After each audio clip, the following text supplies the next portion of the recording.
નમસ્કાર વિદ્યાર્થી મિત્રો, સ્વાગત છે તમારું યુટ્યુબ ચેનલની અંદર। હિન્દી વિષયની અંદર આપણે ઘણા બધા હિન્દી લેખનના નિબંધ આપણે પૂછાતા હોય છે। એ નિબંધના આધારે આપણા પ્રશ્નના જવાબ છે એ પરીક્ષામાં પણ પૂછાય છે। તો ક્રીડાંગણ में एक घंटा એ એક નિબંધ આપણે જોવાના છીએ, જેમાં અમુક મુદ્દાઓ આપણે અહીં આપેલા છે।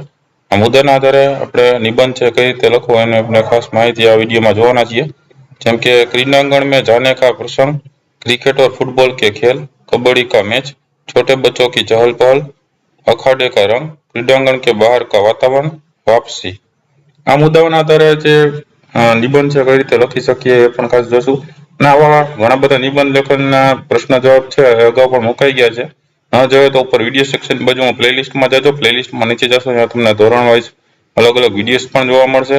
એમાં સ્વાધ્યાય પોથીના સ્વાધ્યાયને લગતા મોસ્ટ આઈએમપી પ્રશ્નો છે, અને સાથે આ વિડીયો છે જેમાં નિબંધ લેખન, ગુજરાતીનું નિબંધ લેખન અને હિન્દીનું નિબંધ લેખનના જુદા જુદા પ્રશ્ન જવાબ તરીકેના વિડીયો મુકાઈ ગયા છે, બરોબર ને?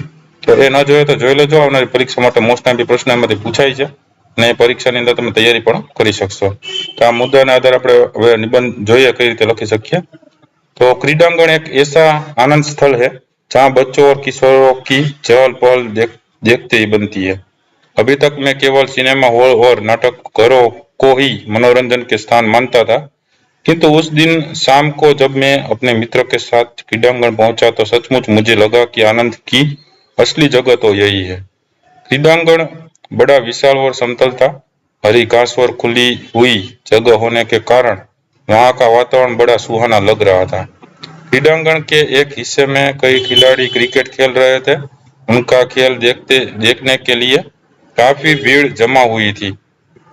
चौका या छक्का लगने पर लोग मारे खुशी के तालियां बजाते थे। दूसरी ओर फुटबॉल के खिलाड़ियों ने रंग जमाया था। उनकी उछल कूद और मस्ती और वर्णनीय थी। कभी गेंद इधर जाती तो कभी उधर। लोगों की नजर भी गेंद के पीछे पीछे दौड़ती रहती थी। क्रीडांगण के एक हिस्से में कबड्डी का मैच खेला जा रहा था। जब कभी कोई खिलाड़ी आउट हो जाता तो दर्शक मारे खुशी के उछल पड़ते थे। एक बार तो आउट होने के बाद बारे में मतभेद होने से बात बढ़ गई। ऐसा लगा कि कुछ ही क्षणों में क्रीडांगण रणांगण बन जाएगा, पर कप्तान के आदेश पर सभी खिलाड़ी फिर से मिलजुल कर खेल में लग गए।